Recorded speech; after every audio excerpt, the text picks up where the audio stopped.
We want Lucas to run the traffic light and we want Nathan to give him a ticket. Originally, there were two groups of kids to rescue, but this was in the 60-page version of the script. It was just like time hadn't passed. Our girl is home. I mean, you saw the proposal, blue sky behind them. That had to happen. Yeah, we come off on a major cliffhanger in 1874.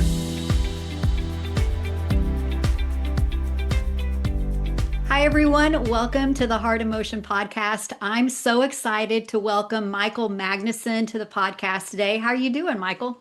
I'm very well. Thank you for having me on. So excited to talk to you about When Calls the Heart and Hope Valley 1874.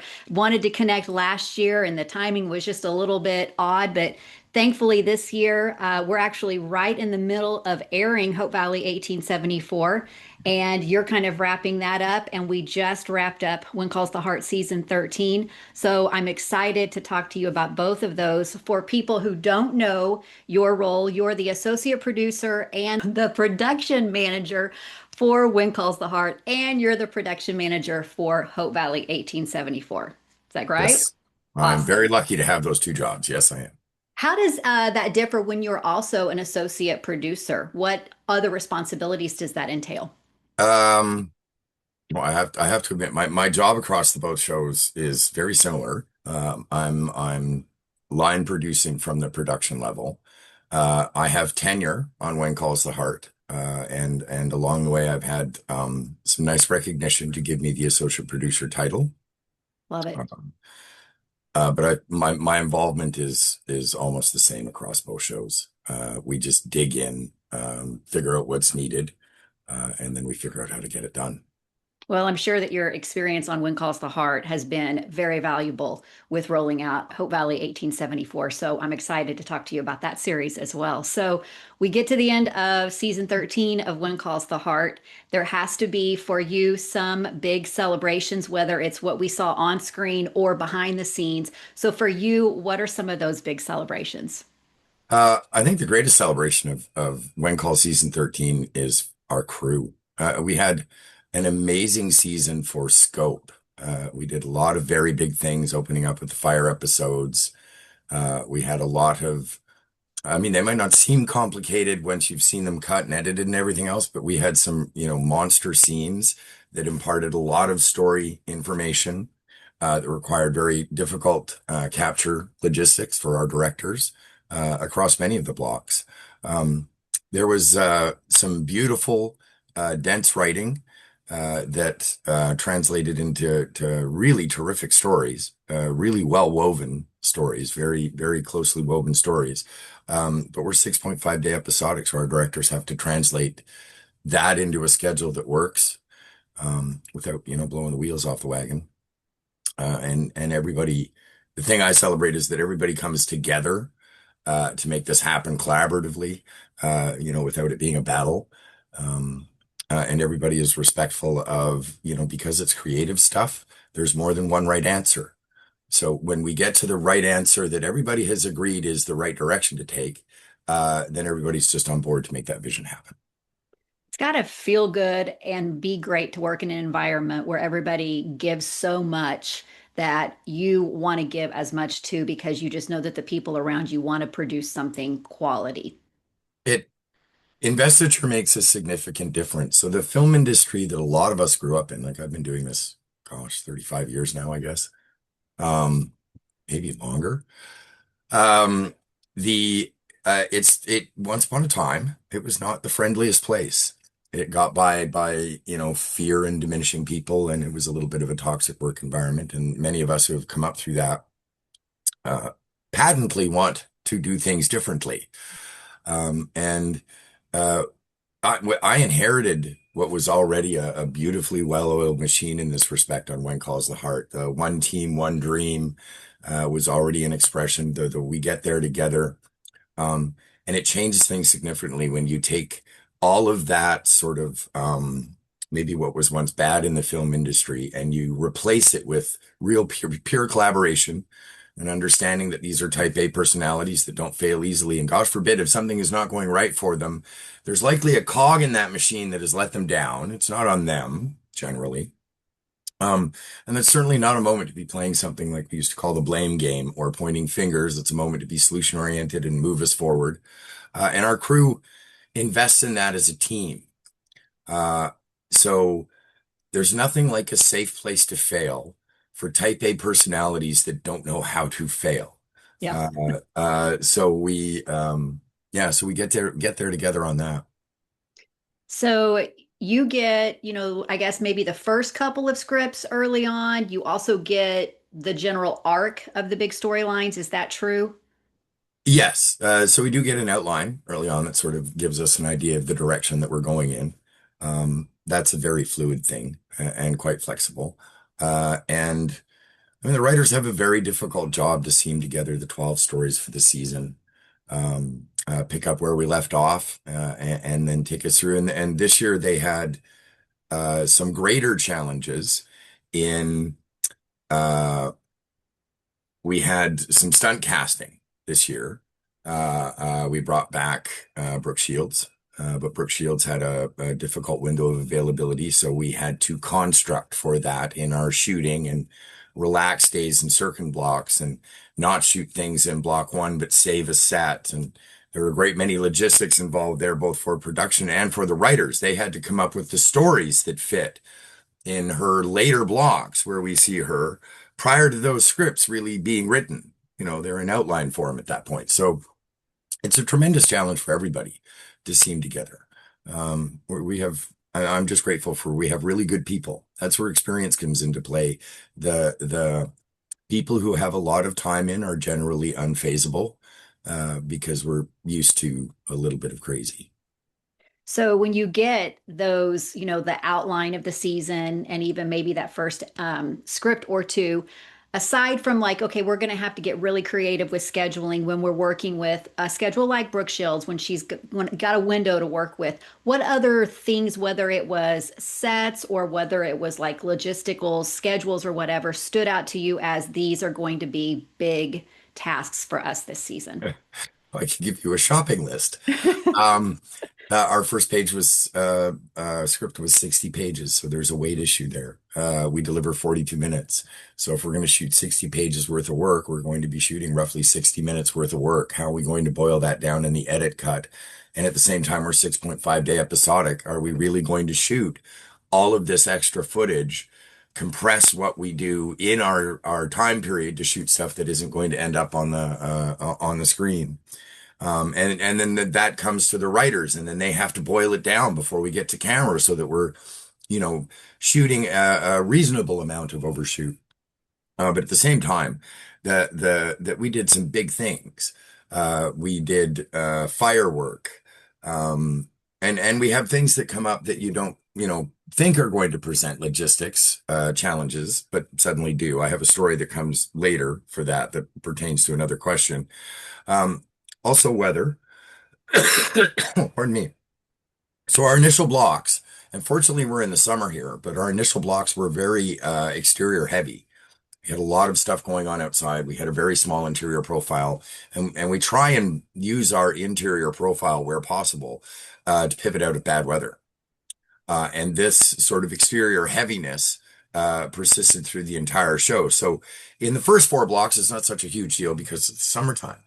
But when we got to say block six, five and six, where we have a festival and a proposal in block six, and we have all of this stuff taking place outside, and we're in, November now, the end of October approaching November. It rains 4 days of any given week. There is a 30% chance of showers. I mean, you rarely see a sunny day. So even, pardon me, I had a cold last week, so might happen a few times. So even when we're planning for that, and we're looking at the schedule, we have to make, we plan for our festival in Block 6 to take place with tents so that we had somewhere to pivot under to if we had bad weather. And then the proposal, I mean, that was wide open. We had to have good weather for that. So in Block 6, you then have to uh, couch the problem, I guess you'd say. Here's the thing. Out of this schedule, which has 8 exterior days, I'm going to pivot. I can't control Mother Nature. I can probably guarantee you good weather for the festival and good weather for the proposal. and we can pivot our schedule around to make that happen.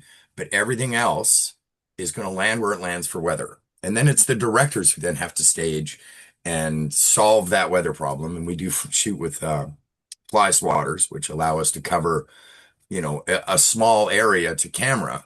But for directors who like to start wide and, try and do what they can, pull something cinematic, that postage stamp isn't the best. Got it. So block six, did you get pretty fortunate with the weather? No, we pivoted for the weather. Okay. And got fortunate. It took Yeah. both. I mean, there's an old expression, you got to be good to be lucky and lucky to be good. Yeah. So Mother Nature did work with us, and we had some pretty incredible weather karma too. That's something first ADs and directors can take credit for. But when there were a couple of occasions where we didn't have a pivot, we just needed it to be nice. And as we approached those shooting days, gosh, it was nice, and that Yeah. helped. I mean, you saw the proposal, blue sky behind them, but that had to happen. It's not like we're getting green screens 30 feet up off the ground to top them or anything. We need good weather on the day that we're shooting the proposal. So that was one of the things that we made sure landed in good weather.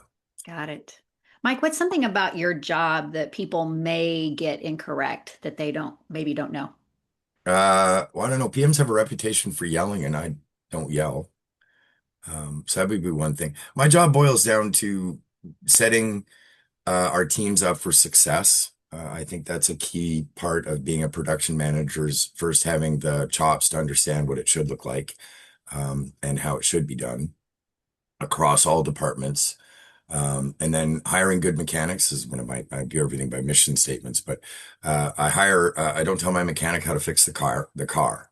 I hire good mechanics, and then trust that they will keep the car running smoothly. And I am fortunately blessed with some incredible mechanics on Wind Calls the Heart.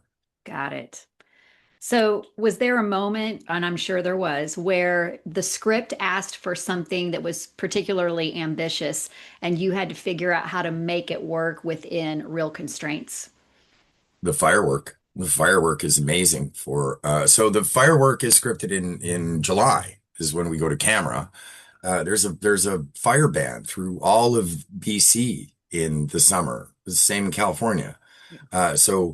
And there's a show that's quite notorious, Fire Country, which does a ton of fireworks. So firework is also incredibly expensive and very difficult for VFX. Challenging, no less challenging than it used to be, but it's still a little challenging.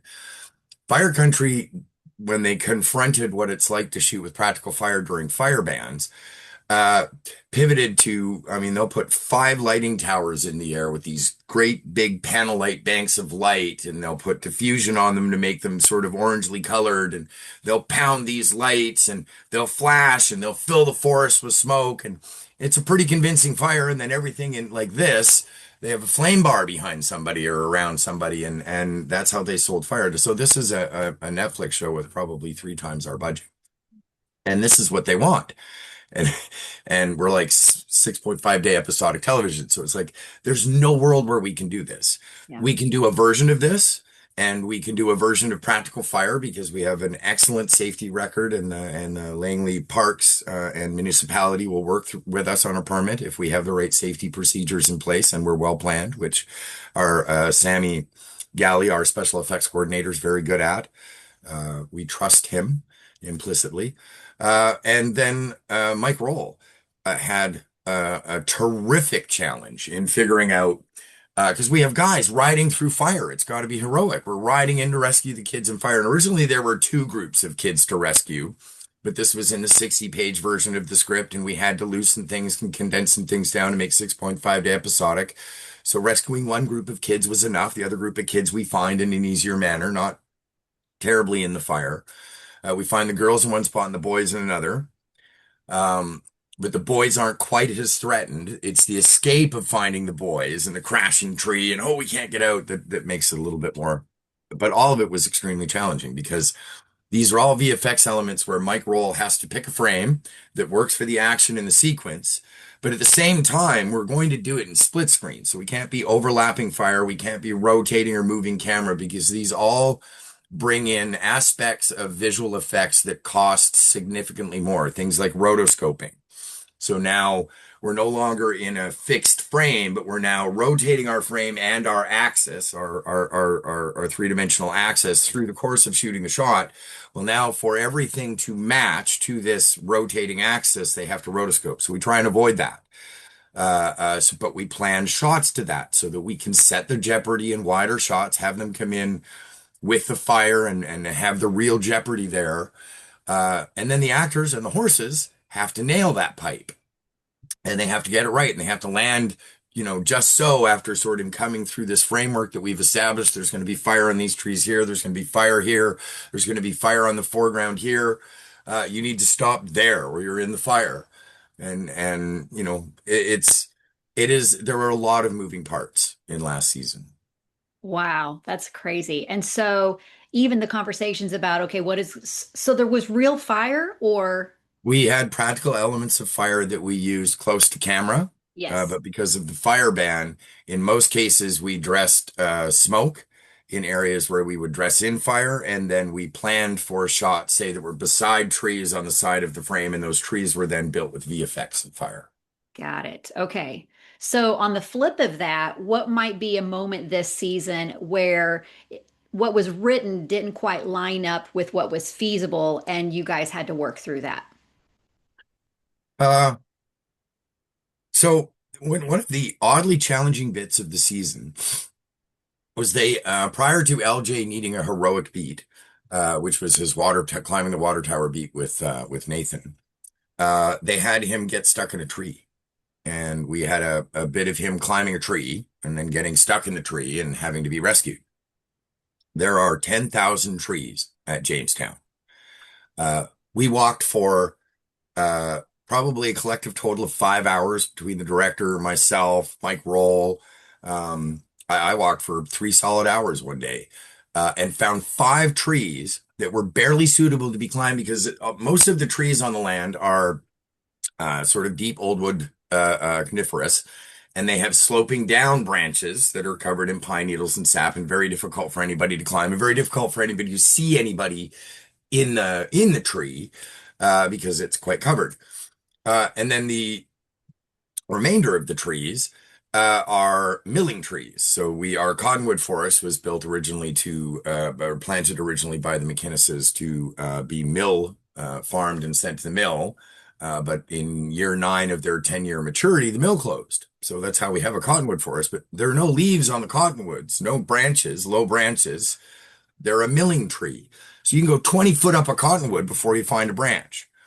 So we found these 5 trees that was like, okay, this one's way over in the center of the property. There's no way we're going to get there just for a kid climbing a tree. But we did find one that was close to the row houses that worked if you added branches. So we did. We added branches to this tree. You would never know it. Shay Gavina, who is our scenic artist, made the most incredible branch addition. And then Sammy Galley, our special effects coordinator, roughed it in. I swear to God, when that kid steps down on that branch to jump onto Nathan's shoulders, you'd think that's a real branch. But no, we had to add it. So one of the little things where you think, hey, this one's on the green. This will just be a quick pop to cup. And suddenly you're like, there's 10,000 trees here. We don't have a tree a kid can climb. Wow. And you guys made it work. And, going forward, now we know in the storylines, don't put anybody in a tree. They don't exist, right? It's just one of those things. You quite often, well, you just never say no. Like Yeah. no is not a starting point. Yeah. We'll figure it out. And you've said that's kind of your role is figure out the solution, right? We're solutions oriented. It's not just my role. It's my role to drive that. Yeah. But yeah, there are certainly days where like every member of our crew over the course of a shoot, somebody earns their paycheck by coming in and saying, let's do this. And that saves the day. And directors do that on a regular basis, first ADs, but every single member of the crew has that moment where they're that 5-year-old girl on the highway, or that 11-year-old. I remember the story, the 11-year-old girl on the highway. They've been struggling for hours to get this trailer that's jammed on the highway out from under the overpass. And she just leans out and says, why don't you let some air out of the tires? And 30 minutes later, it's out. Yeah. We have somebody that comes up with that moment, that epiphany, that light bulb at the right time. And then it's like, oh, we're going to do that. Hmm. Yeah. And when you've got that in collaborative environment and you've got everybody's heads coming together to figure it out, then It makes a big difference, and that's also counterpart to having a safe place to fail. Because sometimes people are afraid to bring forward what are their ideas because they're not confident in them or for whatever reason. If you have a safe environment for those to just come out and be bounced around, you hear more ideas, and that ultimately leads to better solutions. got it. Was there a moment that maybe we saw that was the result of a major pivot, whether it was weather related or not, that ended up looking differently to us because you guys had to do a big pivot? Um, Probably a bunch. Pivot is definitely our mantra to the point that we even joke and comment about the word pivot in emails. Um, so the festival, well, I guess the greatest example of the season of a pivot would be the introduction of the traffic light. Oh, So they introduced a traffic light in season 13. And we understood where this came from. The story driver of this was we want Lucas to run the traffic light and we want Nathan to give him a ticket. And it's a beat where Lucas says, Nathan's like, I'll just let it go. And Lucas is still in his sort of governorship role. And he's like, no, no, I am not above the law. And it's a good little beat and very funny between the yeah. two of them, given that the history there. But we have four Model Ts. One of them is a paperweight at this point. Lucas's car hasn't run in years. We got our money's worth out of it when we initially got it, but it's just a big fancy paperweight now. So we have really three running vehicles. And when they introduced the traffic light, I very quickly started shopping for a fourth because our four-seater taxi is on its last legs. It's the nice thing about these 110-year-old vehicles is they were never designed to run all day. And we run the crap out of them, Yeah. for 12 hours. You could do a 1 hour trip in a Model T back in the day and it would overheat. And we have these running all day long sometimes. It's Gord Allyward, who is our transport coordinator, and Richard Brown, one of our transport maintenance guys, and Kent McDonald, our transport coordinator. They do an amazing job keeping these vehicles on the road. It's remarkable. But a traffic light, so how do we service a traffic light with four vehicles? Now the directors are tied into, and how do we put it in the middle of Main Street? Like, it's just going to be stranded in the middle of Main Street. We don't have wagon traffic. We don't have really horse traffic. And we certainly don't have traffic with our three Model Ts. We even had a traffic jam at one point in our show. And it was like, how are we going to do a traffic jam with our three Model Ts? Um, so the original want for the traffic light was to go in the center of Main Street. And we're like, there's no way we can service this. If we put it in the middle of Main Street, it is going to be a stranded element, and very quickly we're going to feel that. And then it's this albatross around our necks all season. We're fighting it while we're trying to service in 6.5 day episodic some very heavy scripts. Um, Beautiful stories and very good scripting. I don't want that to come across as a negative thing, but they were challenging logistic scripts to capture in 6.5 day episodic. So didn't really want the albatross of the traffic light. So we put it down by the judges. But the other problem is that Model Ts don't have a turning circle like the cars that we have today. They also don't run the same way. Their brakes are not on the tires, like disc brakes on a car. The brakes on a Model T are on the drive shaft, and it brakes very differently. And it has a very large turning radius. So the scripted shot was for Lucas to drive in, turn the corner and park, and then he's run the red light and he's going to get a ticket from Nathan. But with the traffic light centered in front of the judge's office at that end of the street by the library, the car can't actually make the turn. Got it. So we now have to shoot it from one perspective, pulling him into the turn. And then we have to change the perspective so that we can dance the traffic light back about 6 feet so that now he's coming into the end of the turn, but now he's got the clearance to make it around what we call Home Depot, which is the yellow building in front of the judges, and make it onto the street so that he can pull up, park, and then get his ticket. Uh, what seems like a very simple thing on paper turns into a very significant discussion about how we were going to make this work and set us up for success. and not make a decision early on with the introduction of this, because it was introduced in scene 9. I remember that's what PTSD looks like. Uh, Scene 9, which was a very sweeping scene with like we have Allie and Oliver beats, and we have Nathan and Elizabeth beats, and we have a Minnie and Elizabeth beat, and we have a Jack and McGinty beat, and we have Kevin introducing the new traffic light, all in scene 9. Sweeping scene within scene.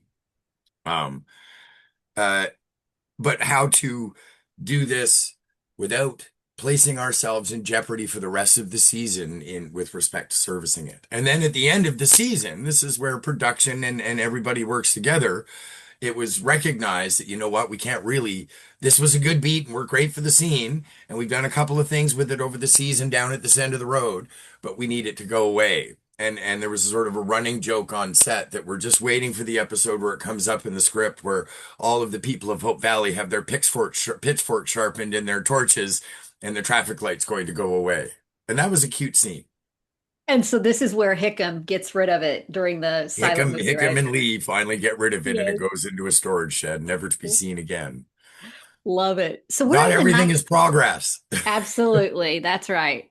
So we're in the 1920s and the cars aren't going away. So when you think of like season 14, is it on everybody's radar that we're going to need to do something with the cars, or or we're just going to work with what we got? So I mean, we do suspend disbelief in areas where it works for us. So we will go with our same cars. We will probably try and keep them running and maybe add more so that we can get a little bit more presence of the vehicles, the modernization. Um, but at the same time, we have our streets are well lit. There's not a wire in sight. Yeah. We have telephones all over the place, and there's not a telephone wire in sight. So there's a cute little TV series about called Eureka about this area where like all the Area 51 technology stuff was just normal. Well, Hope Valley is the Eureka of the 1920s. Got it. So you mentioned earlier, Brooke being available when she was available, and that one of your biggest logistical, workarounds was having to figure out how to shoot that out of order. So how does that impact your planning? How creative do you guys have to get when you kind of have to work around a schedule like that? It's challenging for everybody. It's challenging for our directors because to a certain degree, they don't know what their arc is with respect to the stuff with Brooke until we get there. So Mike Roll shot pieces of his first episode with just placeholders. Yeah. This would be a scene with Brooke and Aaron and the boarding house. It's going to lead us out, and then she's going to come back later in episode 3, and then she's going to be back in episode 5, and she's going to be back in episode 7.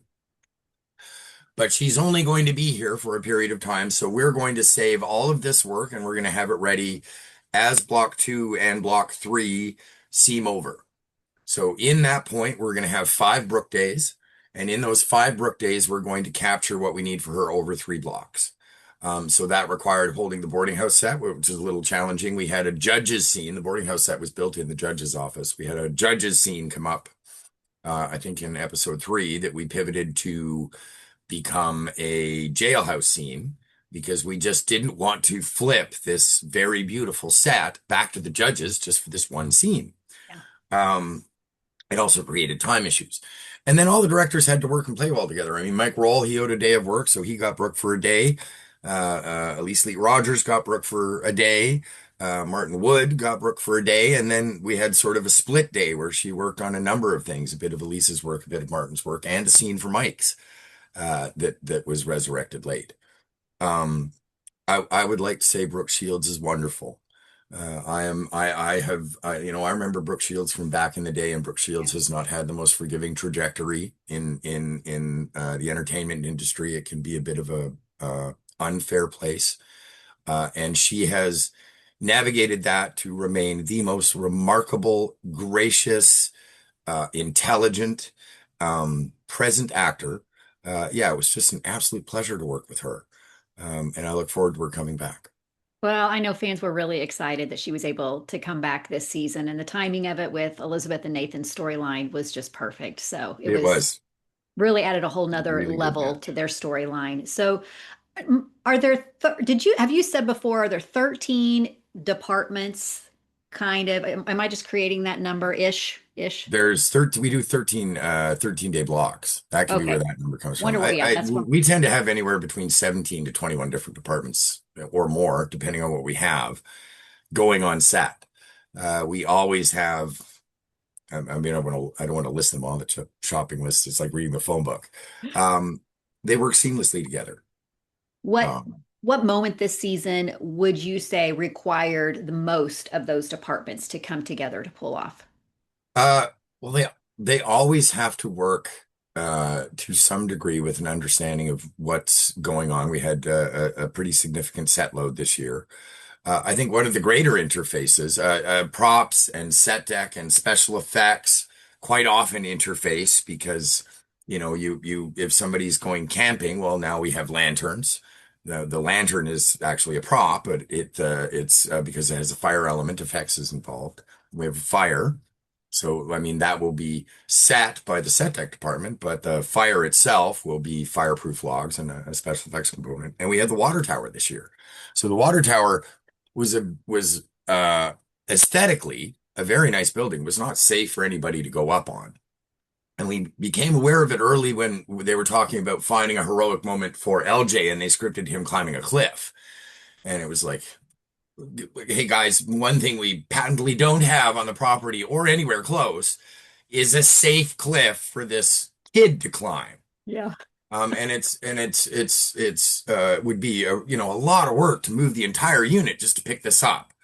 So, I mean, let's rethink this. Let's maybe climb the water tower. That would be a great heroic beat. And we're hearing at this point, the idea has surfaced that maybe we propose on the water tower. All right, well, for the kid to climb the water tower, he could just climb the water tower and ring a bell. I don't need a platform or anything up there. But if we're going to propose up there, then we need a platform to propose on. And for either of these things to happen, we need to rebuild the water tower. Now, we didn't rebuild the water tower going into the season because it's just an aesthetic. It sits there. And while it was showing degradation and was on my list, we had other things come up in prep. We had to replace two walls of the infirmary, part of the soda shop, a bit of framing on Coulter's. The sets weren't originally built to last for, a decade or longer. So every year we come in, we invest in further longevity, but also mitigate some of these past not so well built circumstances to create greater longevity and safety on set. So the early in the season, the water tower came off the list as being upgraded because it's an aesthetic. It's going to sit there all year. We want to do what up there? Okay, well, we're rebuilding the water tower now. And the water tower was not built correctly to begin with. And over the period of time, that allowed water to get into the top studs. So you could put your fist into those 6x8 or 8x8 studs at the top. There was so much rot. So there's no way we're sending people up there, and there's no platform for them. So we now have to first we have to figure it out.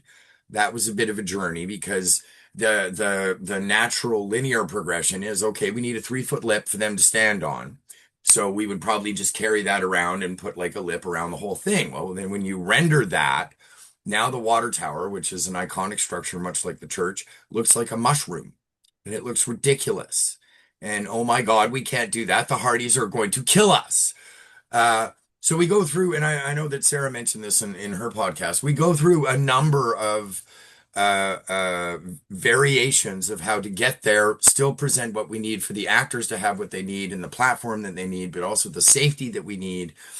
And all of this is happening while we're shooting and approaching block 6, where we have to propose up there. And I remember sometime in the middle of block 4, putting my hand up and saying, not to be one to put my foot down, but I got to take this freaking thing apart and we got to build it on camera. And I need to scene that out in Martin's episode. And the writers need to be aware of it so they can write a scene so that it seems normal that the water tower is for some reason deconstructed. And we need a decision on what that's going to look like so that we can actually build it. Yeah. And then off to the races we go. And we're taking it apart. And Martin did have a scene with Viv and the gang, It was great. It rebuilding was while it perfect. was partially down. But all of that timing also needs to be seen with construction. Okay, so if we're getting to this at this point in block 5 and we're seeing it in this sort of configuration of having been deconstructed, does that back time correctly to you having a fully functional rebuilt water tower for us to propose then by this point in block six. And by this point in block six, I need it, we can't leave it to the end. In block six, this is the sequence we're going to get in good weather. So I need it early enough ready in block six so that I can weather pivot it if I need to put it in good weather. Um, and everybody, I mean, that hits construction, fits stunts because it needs to be up in time for stunts to get up there and be able to figure out their rigging. Stunts has an 80-foot JLG lift that comes in with all of the ties. But at the same time, we have another two JLG 80 lifts that come from different angles to present diffusion and cover if we need from wind. And then we have a 75-foot techno crane that's coming in to do the shooting. And we have a scissor lift at the base of the tower that's going to take actors and cast and hair makeup up and down. Um, so there's this dance that's got to be figured out once it's built about where all of this stuff is going to work without interfering with other stuff. And we're aware that we're going to need to move the crane 3 times in this day. So the last thing we want, these lifts move, they move at a painfully slow pace. We don't want to move them. We want to come in with, and this pertains to a question I asked that I also saw here, where things might not have gone as planned. Uh, um, which one was it? Oh, what was the most unpredictable? We don't do unpredictable. Uh, in 6.5 day episodic, we try not to leave anything to chance except what is Mother Nature going to do to us, and then we have a plan B. Yeah. If it's going to be pouring rain during this sequence and this sequence just is not going to work and we can't play the weather and we can't set it under our two fly swatters and make it all work, which we couldn't do with the water tower. The water tower sequence had to be in good weather because of the angles we're going to use. We can't have them backed into cloud, and we can't have them looking down into the town getting soaked or the festival party getting soaked. It all has to work. We can add a bit of sunlight, we can add a bit of moonlight, we can add a bit of something to the sky, but we can't really replace a crappy day and the dead light that will give our cast. We really need the sun out this day. So yeah, Okay. lots of moving parts for everybody. Stunts, effects, construction, set deck, um, first ADs for scheduling, lots of moving parts for everybody to be involved in, and a key component to that is communication, keeping everybody on the same page in real time, so that everybody knows what everybody else needs to be successful, and then driving those deadlines so that we have our answers in time for the next person's domino to fall, with a fair opportunity for success. So you've been production manager for several years. Where would you rank doing the proposal on the tower as far as making something like that happen? Um, like in difficulty? Yeah, like I mean, everybody coming together and making it happen. I Well, mean, they nailed it at 10 out of 10, but that's what we do.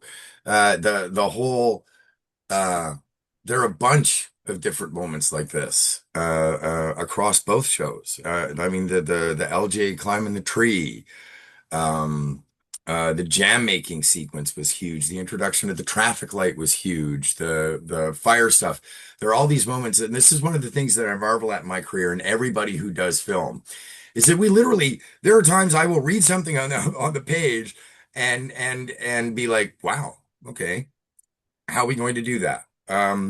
And there's always a way to do it. I mean, certainly if you have deep pockets, you have unlimited funds, you have unlimited time, you can do whatever the heck you want. But the trick is, given the size of our pond, how are we going to do that? And then everybody digs in and we figure out how we're going to get to that best place that services what that is. And we literally every day roll up, with our 17 to 25 departments, open up the backs of everybody's trucks and take whatever was written on that page, that piece of imagination, and we make it a reality. And I've seen that for 35 plus years, just happens, from X-Files to When Calls the Heart. Everything's built. It's not like any of this stuff can you go up the store and just get it. It has to be found, created, built, painted, aged.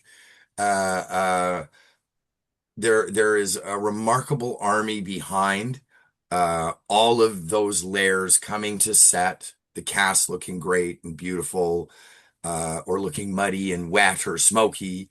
Um, uh, yeah, it takes a remarkable village of professionals with an understanding of their mechanics of their department uh, to make it both an enjoyable journey um, and a very rewarding one when you get there. Got it. So, from a production standpoint, how has the scale of When Calls the Heart evolved since you stepped into this role? Oh my gosh, we're like a whole different show. So I remember, so I came from a stunt special effects background. I've been first ADing sort of stunt effects units, big stuff, for a while. Uh, and I think the TV series that I did just prior to coming to joining When Calls the Heart's family was Green Beret's Guide to Surviving the Apocalypse. And we did like a nuclear bomb episode and an asteroid episode and a solar flare episode, like big stuff. Uh, and then I got into When Calls the Heart. And I love these producers. That was the reason I came there, because I both saw a future, but I also saw really good executive producers who understood who makes the movie. Vicky Southard and Greg Malcolm. To this day, that is true. That's why I've stayed. They're amazing. The show and the group and our crew and everything else is amazing, but I owe a lot to them because they're at the forefront breakwatering what helps keep it amazing. Awesome. Um, and I've derailed my thought there. I'm sorry. Production standpoint, then to now, Uh, scale. we are, yes, a very different show now. I remember lamenting back when I think it was season 5, where we fired season 6, we fired a gun and missed. And that was the big piece of action in season 6. We fired a gun and missed.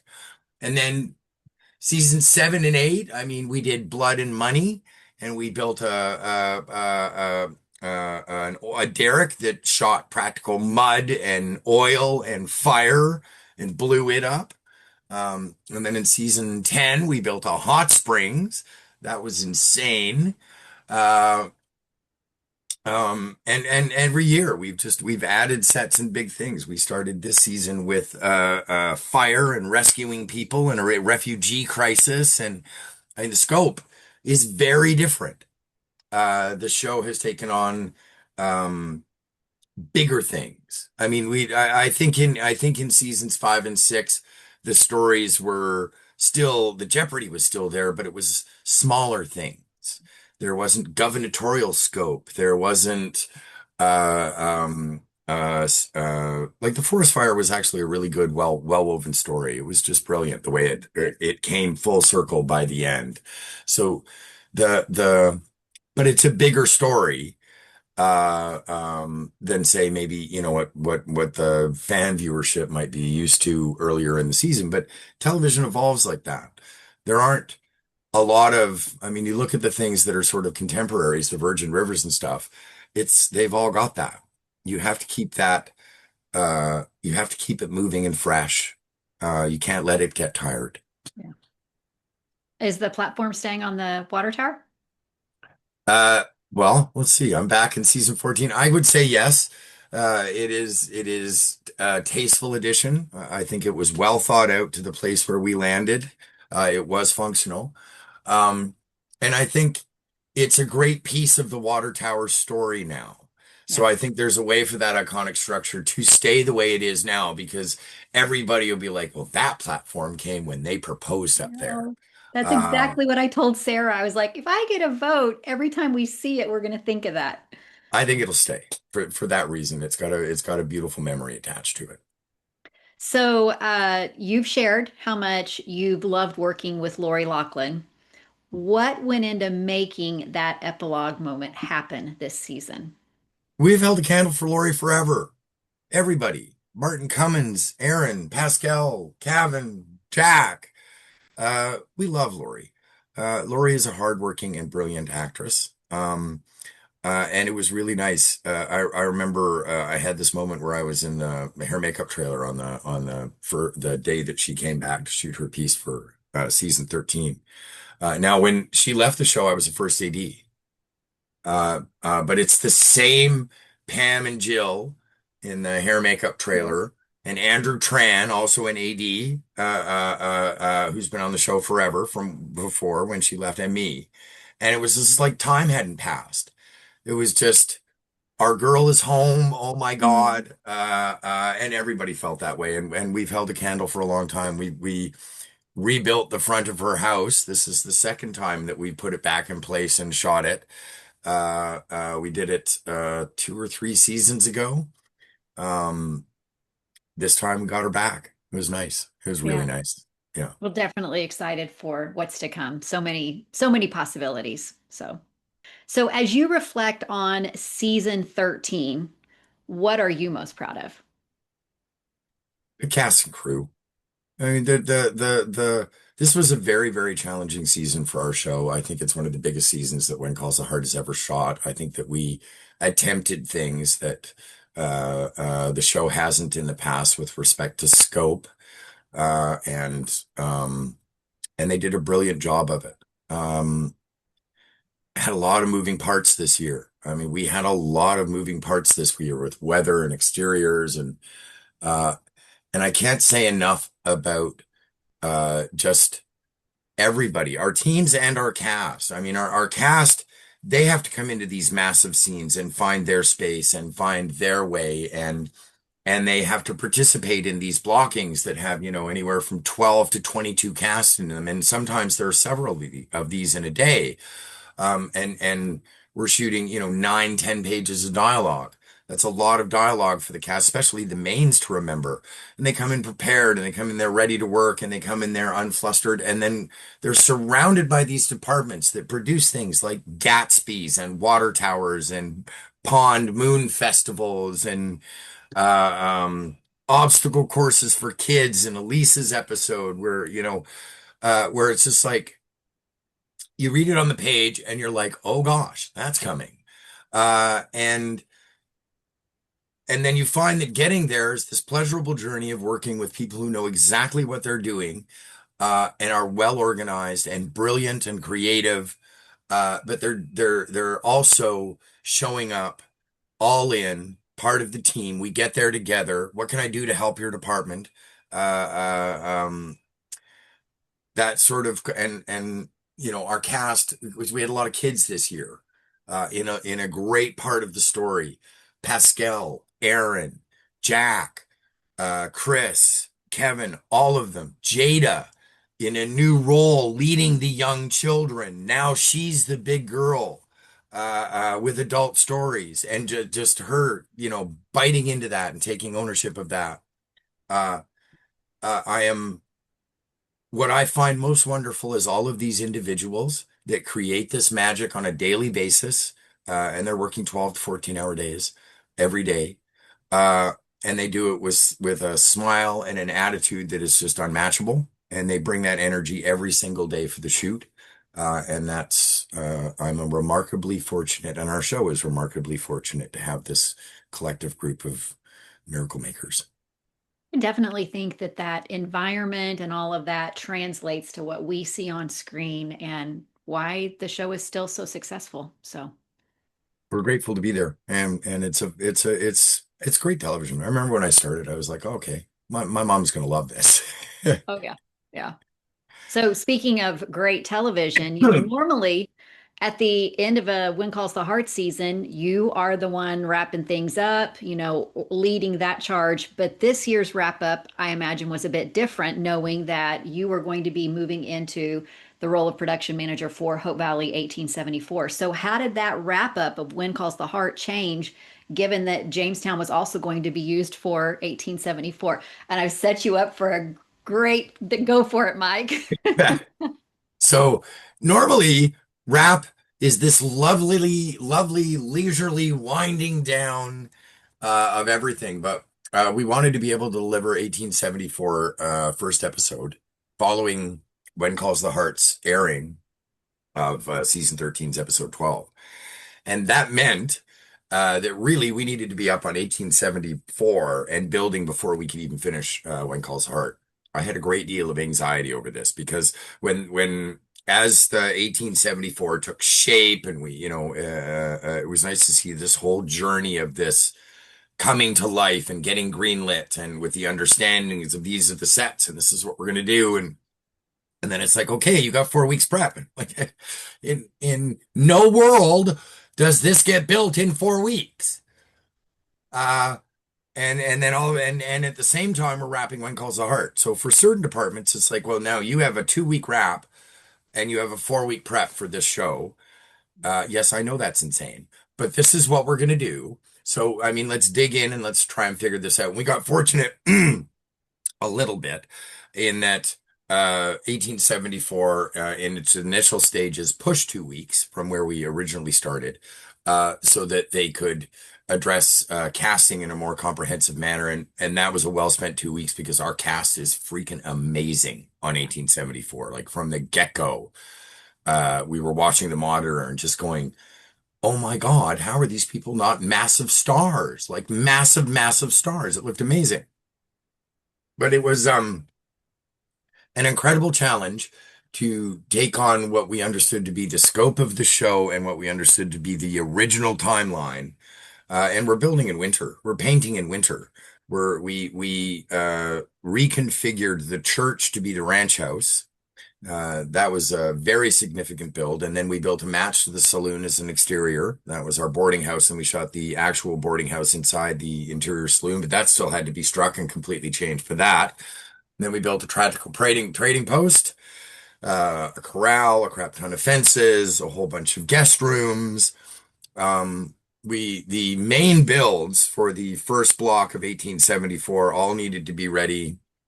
We shot a week in going into December the 15th and the 19th, and then we were coming back on the first week of January on the 6th. And all of those sets would start on in block one on Monday, January 12th.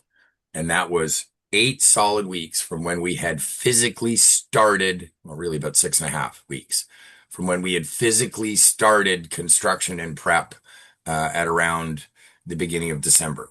Because we'd spent most of November preparing the site and grading and getting drawings and renderings that are approved. And now all of a sudden we're building. And we're building in lousy weather, painting in like paint generally doesn't go on well under 10 degrees Celsius, and we're painting in 2 to 4 degrees Celsius. So the painters are out there with tiger torches heating the wood and dropping the moisture and then applying the paint, and everything's being done under tarps or canvases. It was Chris Thompson, Bobby Perrin, Tony Davini, our designer, uh, um, and Anna Kim and Matt Pegas, who did set tech. They did an amazing freaking job of pulling this miracle off so that on Monday the 12th, Sunday the 11th, at around 11 p.m., green check in that box. These sets are all ready. And Monday the 12th, they opened up at 7 a.m. and started shooting them. And we were behind the eight ball all year like that, keeping up with things. So World how building, have world building season one is really tough, but also yeah, incredibly rewarding. Because once you yeah, get there, you're like, oh wow, okay, yeah. this looks great. This is a whole new world, and everybody just take a second and revel in what you've done here, because wow, yeah, And you've got so trading post, exterior of the boarding house, those things are staying, right? I think Alfonso shared with me those things are staying. yeah. They And they when are calls the heart permanent doesn't. sets. Well, they're so we have an interesting construct because we're on agricultural land on the farm, and the Agricultural Land Commission would prefer to see blueberry bushes versus sets, which is a process of negotiation because as a set we employ, I mean, that set brings in multi-millions of dollars a year to the BC market and employs hundreds of people, which a blueberry field would not. Got it. Um, but at the same time, there are constraints because we're on agricultural land. We can't build permanent structures, so we have to figure out how to build these buildings as temporary structures. And our construction department was very ingenious in finding a way to build very solid temporary structures with good foundations. Got it. So you're living in both worlds. You've got such a rich history with When Calls the Heart, and now we've got Hope Valley 1874. From your perspective, what how would you say these two series are alike, and how would you say that they're different?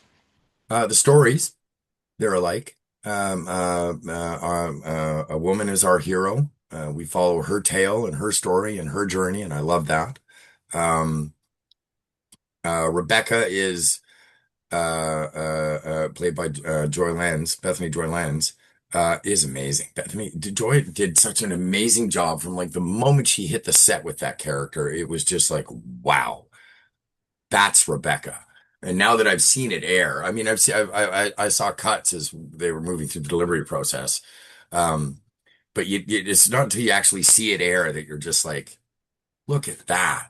Yeah. Yeah, the uh cast really bring the world to life. They did an amazing job. I think I've forgotten the question a little bit here. Um, Wind calls the heart alike and different oh, between. so that's where they're alike in the sort of the journey of women and the women's stories on the frontier.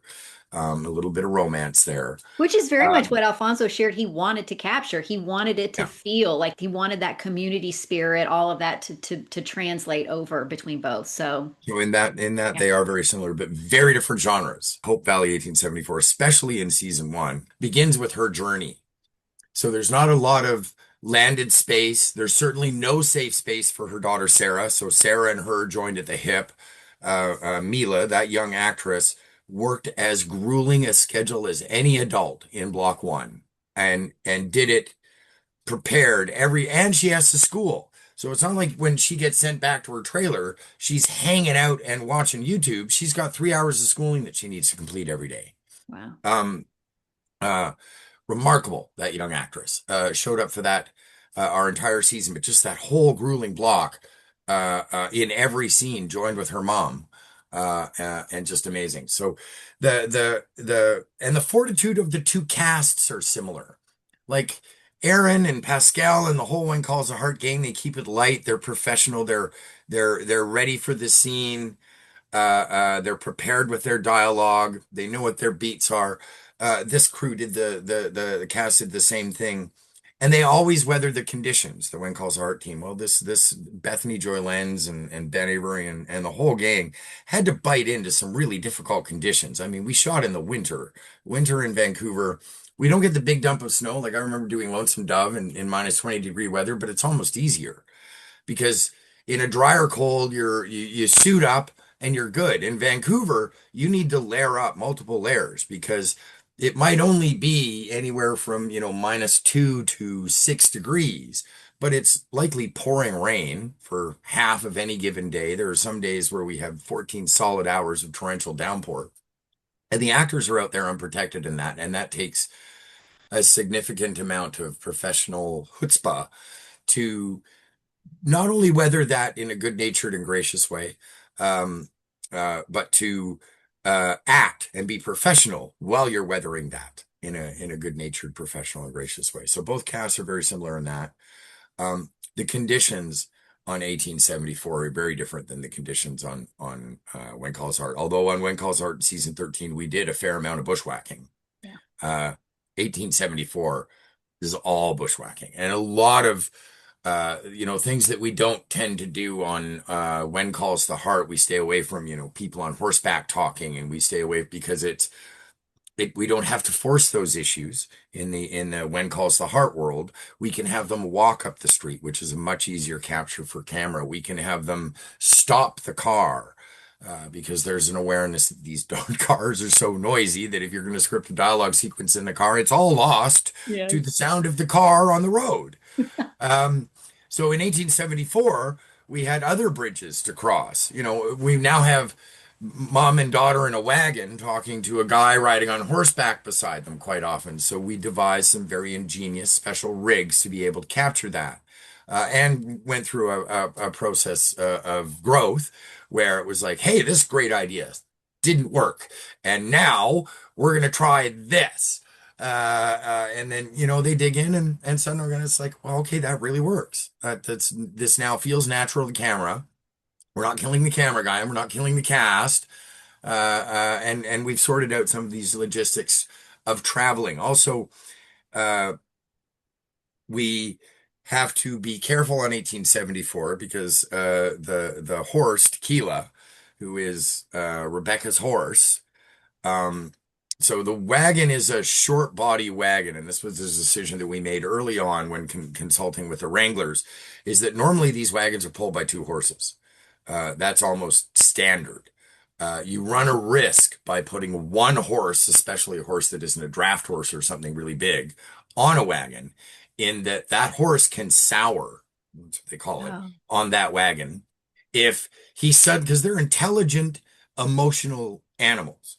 yeah. They're not like a dog that you throw the ball into the water and they don't like getting wet. They're going to chase that ball in the water 100 different times and they're not going to care.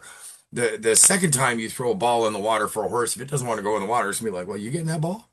Um, because I'm not. Yeah. So we had to be very careful with Tequila that he didn't sour on the wagon because he's having to pull this wagon through some, pasture land basically that absorbs a little bit more moisture than just hardtack regular untilled land does. Um, so we had to be very careful. Like you see him when he jumped when the bomb went off. There are times Yeah. when you just start the wagon and he would jump like that just to get it rolling. So there's uh, a very delicate concert of things that you would never consider were things that you get as tidbits as you're going through. It's like, oh, you want to put one horse on that. Well, okay, well, here are the challenges there and how we're going to have to approach that for that to be successful and to reach the end of the season without Tequila taking one look at that wagon and saying, yeah, I ain't going near that thing. Yeah. Yeah. So I reminded, not that he needed reminding, I reminded Alfonso of his season 6 ending of When Calls the Heart, when Nathan is standing in the doorway on looking as Lucas and Elizabeth are dancing. And then our season 7 ending that Alfonso wrote, where Elizabeth runs into the arms of Nathan, and we had these two pretty impactful cliffhangers. And he Yeah. decided to say that the ending of Hope Valley 1874 is his biggest ending ever. Would you Oh, agree? yeah. Yeah. Yeah. Okay. Yeah, we come off on a major cliffhanger in 1874, and he really did a brilliant job of constructing the lead into that. Because it, to a degree, uh, it's one of those things. So this is a probably a very difficult thing, something that a writer, I imagine, stresses over greatly. But you want to put it out there, you want it known, but you don't want anybody focusing on it. So that when you bring it back, it's a punch in the gut. Yeah. And he pulled that off beautifully with 1874 and where we end up. Yeah, Okay. hats off to him. He's a very good Well, writer. Yeah, he's a fantastic, and he's a fan favorite. So we're so yeah. excited to see what's coming the second half of the season and crossing our fingers that there's more seasons ahead. So, I think there will be. It's a really beautiful story, and it's come together to look both incredible, and the characters are relatable. Everybody, I think, should be, and I'm hope is, very proud of this new environment, this new world that they've created, and our cast have just they really connected from. I remember from the very beginning, we were looking at him, just going, "Oh my gosh, there's Rebecca." Like this is in week one of shooting. yeah. It was there tangibly right from the get-go. So I can only see it finding an audience and doing well. Yeah. Well, it's beautifully shot, beautiful to look at. The script is amazing. The actors are fantastic. So kudos to the cast and crew and, everybody for what they've pulled off. We're excited to see what's ahead. Have you thought about, as a production manager, how starting in August for When Calls the Heart and, or you just go with it, right? No, I have calendars in my head that go to 2029. Awesome. And originally we were starting a little bit later in August, but we were going to try to get up a little bit earlier in August this year, so that we can get up a little bit earlier, ideally on season 2 of 1874, that so we can maintain the same delivery schedule of 1874 episode 1 of season 2, following episode 12 of season 14, When Calls a Heart. Yeah. The wild card there. Well, there isn't really a wild card there. We'll figure it out. We'll find a way to get it done regardless of what happens. But Erin's having a baby this month. Oh, I believe I think April is her due date, and she needs time. That baby and her need time before we can drag her back to a movie set. And she's 11 of even if they are kind in the writing, she's 10, 11 days of a 13-day schedule and she's there all day long. And there's, even with help, there is a safe and healthy point for that timeshare to occur. But Erin is one of the most giving and wonderful people I have ever met. Her child will come first, and everybody from When Calls the Heart, from Hallmark on down, I'm sure will be 100% supportive of whatever that looks like. Let's do that. So exciting. So many good things ahead. Possibly a daycare built on Main Street, right? We've had nurses. I mean, when we had the twins, we had a nurse on set every day to help with the twins, plus a guardian. Um, uh, it's not an uncommon thing. Yeah. And set can be a very demanding place. And motherhood is a very demanding place. So yes, a little bit of help would be warranted, necessary, and I'm sure appreciated. Well, Mike, it's been fantastic to get your behind the scenes. One thing that we know from Hearties is, the storyline, the story, the history of When Calls the Heart is fantastic. It's so much better when the fans get to hear from you guys about all of the work that goes into it, how it's such a group effort to bring it to us. So thank you for giving your time and sharing about When Calls the Heart. Hopefully you'll get a little bit of a break soon, right? Stephanie, thank you very much for today and for such a kind interview. You were very forgiving. I am taking a break. I'm ideally going to take a couple of months off. I might pitch in here and there and help with a couple of indie projects. I try and volunteer a little bit in my time off, give a little back, uh, visit a beach. That would be nice. Yeah. Yeah, and I have a very, very prolonged busy period coming from when we go back for season 14 of When Calls the Heart that could carry straight through to the beginning of 2029 based on other projects that we have lined up and the way the timeline all works. So I'm incredibly fortunate in that respect. But at the same time, I'm going to take advantage of these 2 months off because they might be my last break for a little bit. Good. Good for you. Well, I want to Thank remind you. everybody we're visiting with Barbara soon to talk costume design, When Calls the Heart, Hope Valley 1874. That's coming. And also remind everybody that Hope Valley 1874 can be watched on Hallmark Plus. We have a new episode streaming every Thursday. So make sure that you guys are liking this, leaving comments, subscribing, getting the word out. I hear from people all the time still, which is crazy to me that there are still people that don't know about When Calls the Heart or now Hope Valley 1874 that are finding it out there. So, anyway, Mike, thank you so much. It's been great talking to you. Thank you very much. Cheers, Stephanie. All right. Bye bye.